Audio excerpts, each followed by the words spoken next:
Hi friends అందరైతే ఎట్లున్నారు బాగున్నారా? ఇగో మా ఇంటి దగ్గర అయితే కనకాంబరాలు చాలా పూసినాయి.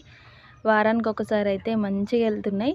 నాకు అన్ని పూల కంటే కనకాంబరం పువ్వు అంటే చాలా ఇష్టం. ఇంకా నా కోసం అయితే అత్తమ్మ తెంపుతుంది ఇక్కడ. చూసిరా చాలా వచ్చేటివి కానీ కన్నయ్య పూసినట్లే అన్ని తెంపి అయితే పడేస్తుండు. ఇంకేం చేయలేం కదా. ఇంకో ఇక్కడైతే చూడండి ఎట్లా తెంపి పడేస్తుండో కింద. అస్సలు వినడు, అసలు చెప్తుంటే మనకు తెలియదు కదా. ఇంకో అట్లయితే వేస్తుంటాడన్ని. నేను వీడియో తీస్తున్నానని మీకైతే హాయ్ చెప్తుండు. మా అత్తమ్మ అయితే ఎప్పుడు పువ్వులు వచ్చినా కానీ నా కోసమే అల్లి పెడుతుంది. నాకు పువ్వులు సరిగా అల్లనికైతే రాదు. ట్రై చేసిన నేర్చుకోవడానికి కానీ కొంచెం విడవడం అయితే వస్తాయి అన్నట్టు, అంత మంచిగా అయితే రాదు. ఇంకో ఇక్కడైతే అత్తమ్మ పూలు అయితే అల్లుతుంది.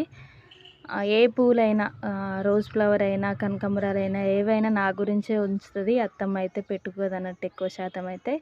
మీ అత్తమ్మలు కూడా ఇట్లుంటే కామెంట్ పెట్టండి తప్పకుండా, ఓకేనా? వీడియో నచ్చితే లైక్ చేయండి.